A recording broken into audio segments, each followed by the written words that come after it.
nos queda acabar la asignatura y luego, brevemente, en 5 minutos, os quiero poner, como os comenté antes, unas pocas imágenes fotográficas del New England, ¿vale? Por si acaso.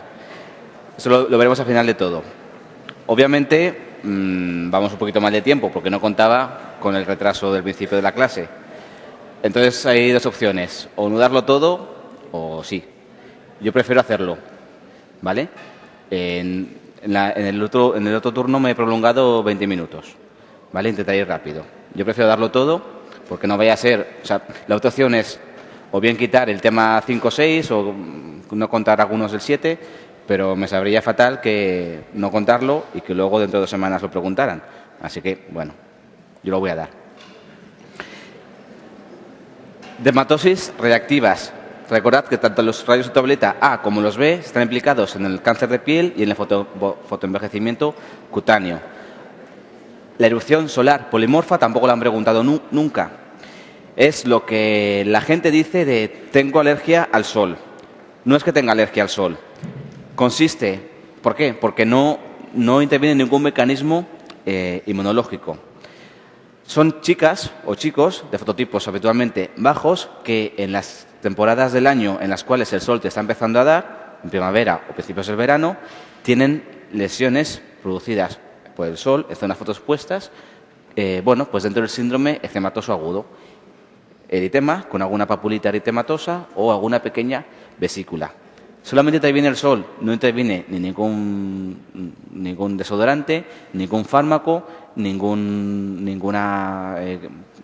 bloqueante solar, nada, solamente por el sol. Y eso es típico de gente joven. Además de tratamiento obvio con corticoides tópicos y fotoprotección, además de tratamiento sintomático con antihistamínicos orales, podemos hacer un tratamiento curativo con fototerapia, pero controlada, con pubaterapia o mejor con ultravioleta B de banda estrecha. ¿Para qué? Para endurecer la piel. Esto se llama proceso de hardening. Y el nuevo Harrison lo comenta. Os cuento una anécdota. Tengo una amiga que se acaba de casar y se ha casado en Brasil, con lo cual se ha casado ahora. Y ella, es muy blanquita y tal. Allí es verano. Pasamos del invierno de España al verano de allá. Entonces estaba con la cara que le picaba horrores, no hacía más que ras. Entonces, ¿qué te pasa? No, que tengo alergia al sol. Lo que tenía no era alergia al sol, sino que tenía una erupción solar polimorfa. Le pregunté y cada vez que le empezaba a dar el sol en primavera o verano, tenía esas lesiones, pues la cara que le picaba un montón, son lesiones muy pruriginosas, un poquito roja, pero tampoco era muy llamativo, y en zonas fotoexpuestas, ¿vale? Esto le pasaba los primeros días que tomaba el sol y luego se le pasaba. Le di una pomada que llevaba yo de corticoides tópicos y con ello lo mejoró un montón. Lo que pasa es que en la frente no se le puso y luego las mejillas y la cara y todo esto no le picaba, pero la frente sí. Pasamos a la esclerodermatosis. Los sabañones son las perniosis.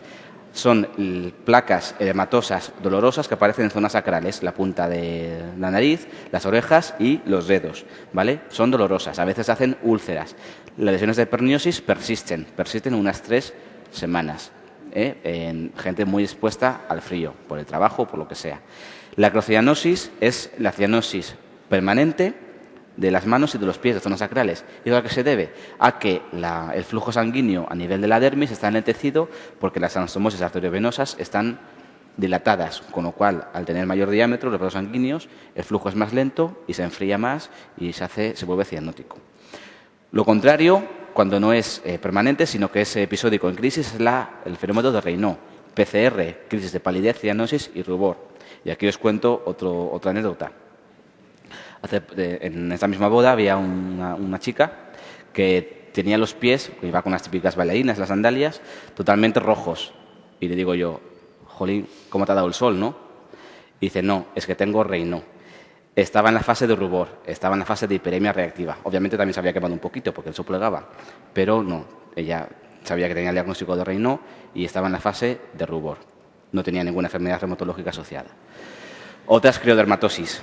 El lívido reticular puede ser fisiológico, ¿vale? Una cianosis cutánea en forma de red.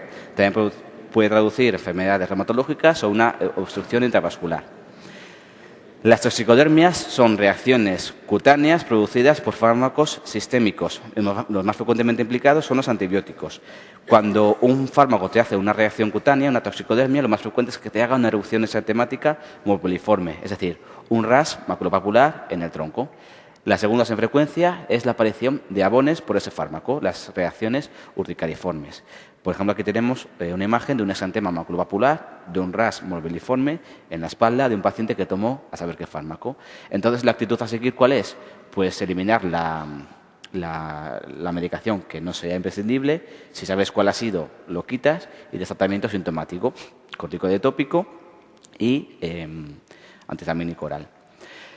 Hay causas inmunológicas y no inmunológicas. De hecho, lo más frecuente es que no se deba a mecanismos alérgicos, sino que se deba o bien a intolerancia o idiosincrasia, o lo que es más frecuente, por sobredosis, interacciones medicamentosas entre dos fármacos o simplemente por un efecto secundario de esa medicación. La clínica no permite distinguir unos de otros. Por lo tanto, muchas veces en el hospital a los pacientes hay que preguntarles ¿tiene alguna alergia a alguna enfermedad? Y ellos te dicen, sí, soy alérgico a un sinfín de fármacos.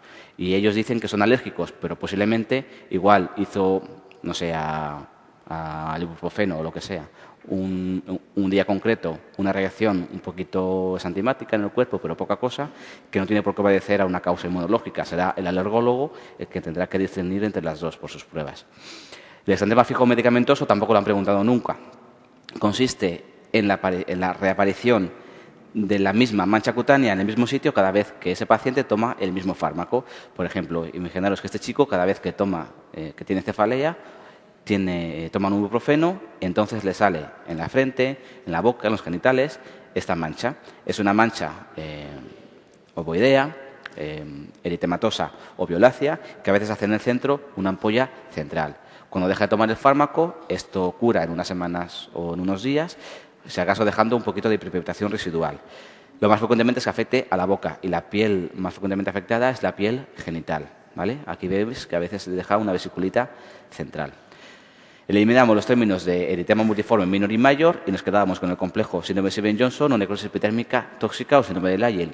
Tienen en común todas que su patogenia es de alguna manera similar al líquen plano. Son ataques citotóxicos inmunológicos contra queratinocitos de la capa basal de la epidermis, que están disfrazados, ¿por qué? Por microorganismos, por el virus Trapper simple en el eritema multiforme o por fármacos en el síndrome de Lyell. Empezamos comentando el eritema multiforme. Es una enfermedad frecuente en la población general, leve y recidivante. Cada vez que el chico tiene un brote de herpes labial, le sale al de unas semanas o de unos días las lesiones cutáneas.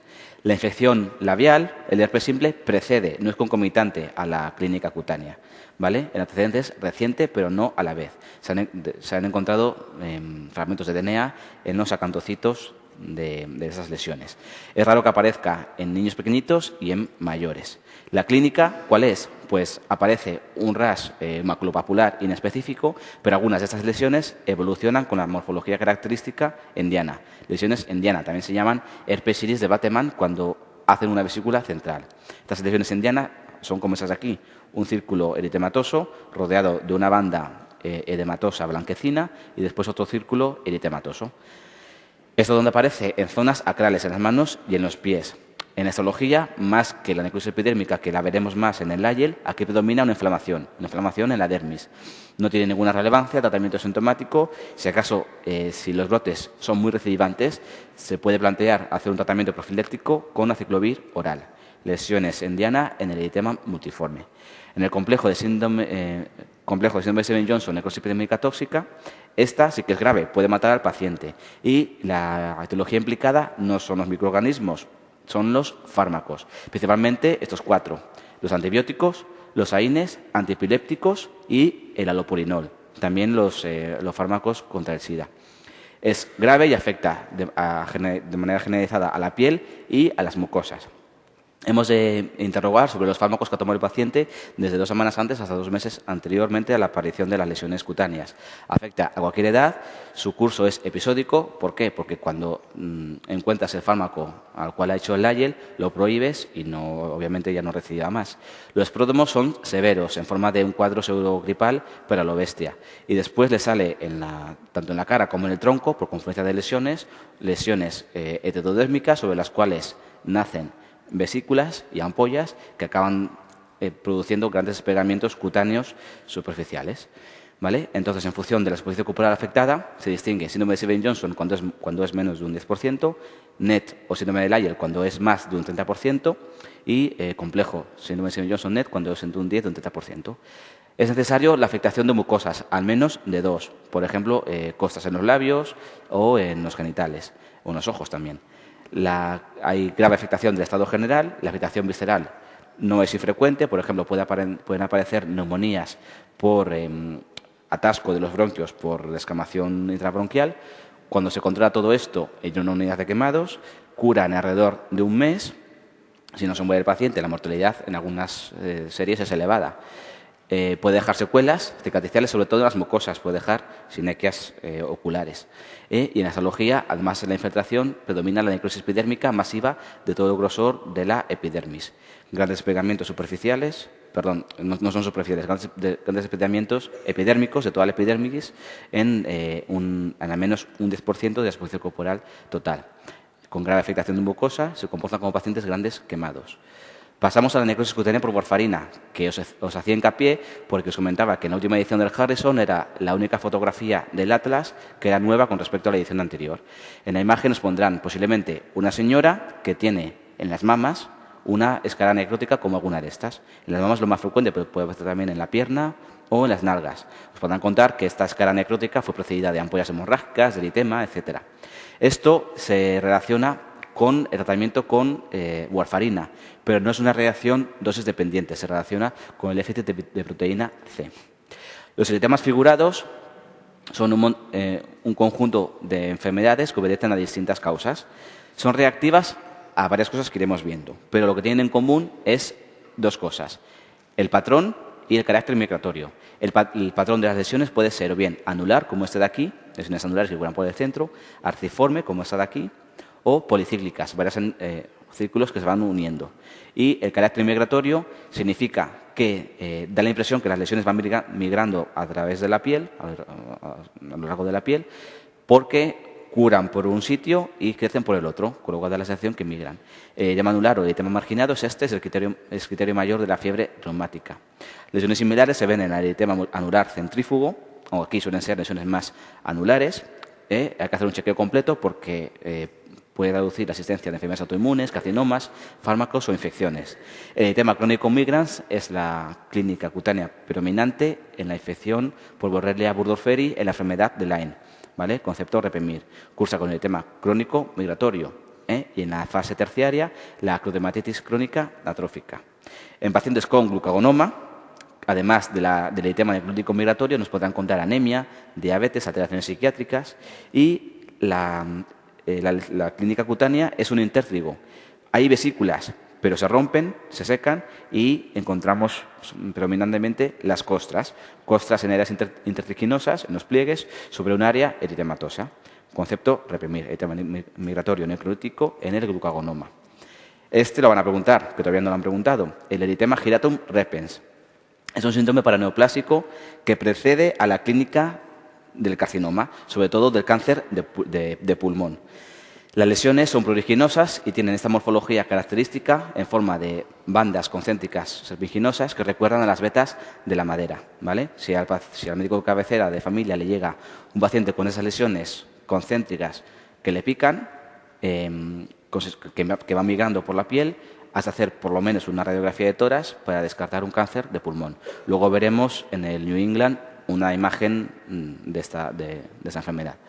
Dermatosis neutrofílicas por acúmulo de neutrófilos.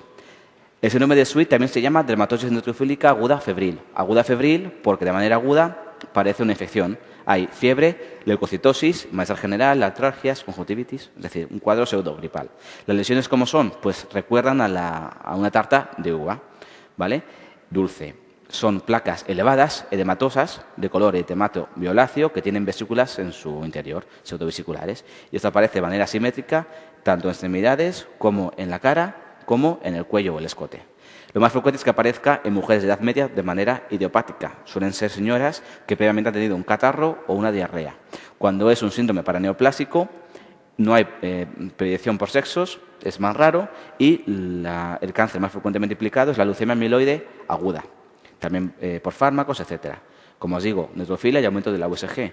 Y ayuda al diagnóstico del síndrome de Sweet la respuesta espectacular al tratamiento con corticoides sistémicos a bajas dosis. Además, cuando se trata de un síndrome paraneoplásico, el tratamiento con corticoides sistémicos mejora también la clínica cutánea. Los demás síndromes paraneoplásicos suelen suelen ir mal pese al tratamiento tanto de la lesión cutánea como del tumor.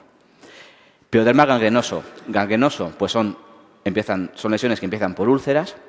La úlcera llega a la dermis, sangra, la sangre se seca, dando ese aspecto de gangrena, con esas costras, unas úlceras bien delimitadas. Alrededor de ellas pueden aparecer lesiones que parecen infecciosas, el pioderma, pero que no lo son, es solamente inflamación, ¿vale? Lesiones pustulosas alrededor de las úlceras.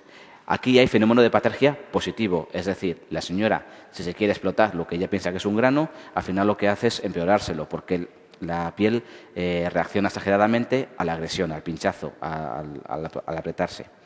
Esto cura con cicatriz y también hay leucocitosis y aumento de la USG. Las lesiones pustulosas pueden estar presentes, pero no son de todo imprescindibles. Y es típico este borde elevado, violáceo, en sacabocados. Lo más frecuente es que sea idiopático, pero en la colitis ulcerosa es la lesión cutánea más frecuente y en este caso el curso de la úlcera cutánea es independiente del curso de la enteropatía. Tratamiento con corticoides y con inmunosupresores. Urticaria y angioedema tienen una etiología y una patogenia y tratamientos similares, pero la clínica es distinta. Clínica de la urticaria, abones o ronchas. Son pápulas o placas elevadas de color eritematosas que típicamente son muy pruriginosas y tienen evolución fugaz, es decir, cada abón en sí mismo dura menos de 24 horas. Otra cosa es que te salgan 2, te cure 1, te salgan 3, así repetidamente, pero cada uno dura menos de un día. Si las lesiones en general duran más de 6 semanas, se dice que es una urticaria crónica. Y todo eso se produce por una vasodilatación que está condicionada por una liberación exagerada de histamina que liberan los mastocitos de la dermis. Concepto Repemir. Las lesiones son fugaces. Cuando el edema es más profundo y puede aparecer en mucosas, tenemos el angioedema.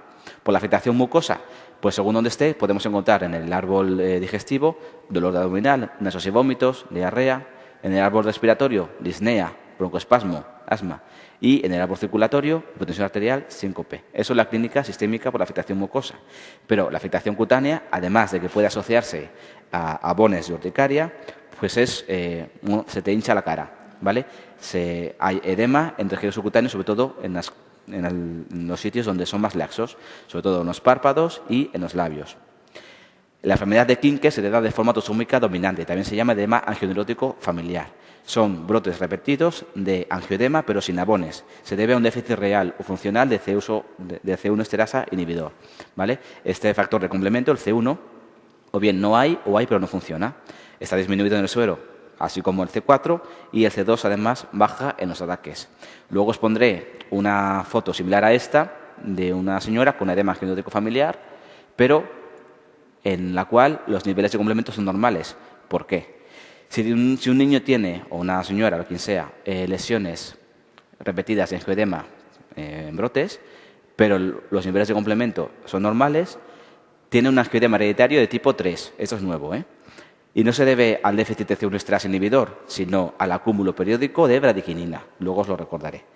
MIR 2011. El diagnóstico del edema angioneurótico hereditario se establece mediante la cuantificación de los niveles séricos de C1 esterasa inhibidor, bien niveles totales o bien estudio de su actividad. En las lesiones de abones que duran más de un día, que duelen más que pican, que dejan púrpura residual, que asocian artralgias y que en la histología hay una vasculitis leucocitoclástica, se hace el diagnóstico de urticaria vasculitis en el contexto de fármacos, enfermedades reumatológicas o de etiología idiopática. ¿Por qué aparecen el angioedema y la urticaria? Bueno, pues por muchas cosas que producen la liberación de histamina y otros mediadores por el mastocito, bien por etiología inmunológica o no. De hecho, la mayoría de urticarias por medicamentos o por fármacos son por mecanismos no inmunológicos, por efecto tóxico directo del fármaco o del alimento sobre los mastocitos. Lo más frecuente es que no se encuentre la causa, que sea una urticaria idiopática. Creo que recordéis, además de fármacos y alimentos, las infecciones virales del tracto respiratorio, las hepatitis, picaduras de insectos, carcinomas y otras enfermedades sistémicas. La urticaria física más frecuente es esta de aquí, el dermografismo o urticaria facticia. Reproduces la lesión con el dedo, con el boli, lo que sea. Es una especie de fenómeno de Kochner. La urticaria colinérgica, la han preguntado muchas veces en el MIR, consiste en la aparición de pequeños sabones dispersos por la piel, muy pequeñitos y muy pruriginosos. Se debe a una hipersensibilidad a la acetilcolina. Y esto está desencadenado por situaciones que te hacen ponerte rojo, bien por un estrés, bien por un ejercicio físico o bien porque haga calor. Otras, pues urticaria, abones por el sol, por el frío, por el agua, por la presión, por el calor, etcétera. Tratamiento del angioedema y de la urticaria con antihistamínicos orales. Esto elimina el prurito, aplana las lesiones y reduce la frecuencia de los brotes. Si con esto no es suficiente, damos corticoides sistémicos, pero tópicos no. En situaciones de shock anafiláctico, adrenalina. En el dermografismo y en la urticaria colinérgica tiene especial indicación la itoxicina. Y en la urticaria por frío tiene especial indicación la ciproheptadina. El angioedema hereditario se trata con antifibrinolíticos, con ácido epsilon aminocaproico y sobre todo con el ácido tranexámico. En casos severos se puede hacer profilaxis ante una cirugía, por ejemplo, con andrógenos tipo danazol. Y en crisis agudas, que no mejor espontáneamente, se puede darse un inhibidor o plasma fresco que contiene el C1. Las panniculitis son un montón. El patólogo nos ha de decir, en la biopsia que le mandemos, si la inflamación está localizada dentro de la hipodermis, predominantemente en los septos conjuntivos o bien en los lobulillos grasos. Y además nos ha de decir si hay vasculitis o si no. Clínica de las panniculitis. Son lesiones profundas que, por tanto, se palpan mejor que se ven. A la inspección, pues son lesiones eritematosas que pueden doler o no y pueden ulcerarse o no. Las panniculitis lobulares con vasculitis es la que se llama vasculitis nodular.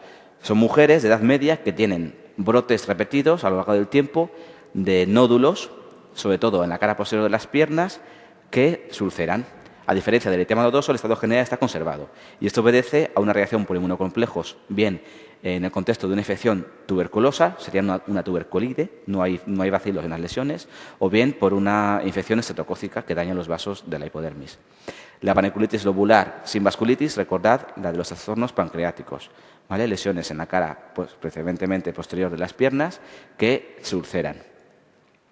Panniculitis septal con vasculitis, sobre todo la panarteritis nodosa, también el truso paraneoplásico y las encefalitis superficiales. Más importancia tiene la septal sin vasculitis, la SS, es el eritema nodoso. Septal, la inflamación está en el septo conjuntivo, los lobulillos grasos están respetados y no hay vasculitis alrededor de los vasos sanguíneos. Son también mujeres de edad media que tienen nódulos, estas en las locaciones pretibiales, aunque pueden extenderse a otras zonas, incluyendo la cara, pero con afectación del estado general, es decir, hay fiebre, artralgias y astenia. Esto cura en alrededor de un mes sin la formación de cicatrices porque no suelen ulcerarse. ¿Con qué? Con reposo, con extremidades en alto, AINES y yoduro potásico. Lo más frecuente es que no se encuentre la causa, que sea idiopático. Y cuando se encuentra la causa, en España, lo más frecuente son estas 4. Lo más frecuente de todo, que obedezca también, al igual que la vasculitis nodular, a una infección estreptocócica. También por fármacos como sulfamidas o anticonceptivos orales, sarcoidosis, recuerdas el síndrome de Löfgren, o también puede ser por una tuberculosis. Tuberculosis causa vasculitis nodular y eritema nodoso, al igual que la infección estreptocócica. Causas más raras, recordad la infección por Yersinia enterocolítica y la gonococia. Preguntaron en el último examen la aparición de lesiones de eritema nodoso en un paciente con un brote intestinal activo de colitis ulcerosa. En esos casos, a diferencia del pioderma gangrenoso, hay que tratar el brote activo de diarrea intestinal. La diabetes mellitus no es causa de eritema nodoso. Muchacho con enfermedad de Crohn que tiene eritema nodoso, nódulos subcutáneos, calientes, dolorosos, pretibialmente, de manera bilateral, que además tiene un incremento de número de deposiciones con dolor abdominal. Lo más adecuado es ajustar el tratamiento de la enfermedad intestinal. Fin de capítulo, recordar las lesiones en diana del eritema multiforme.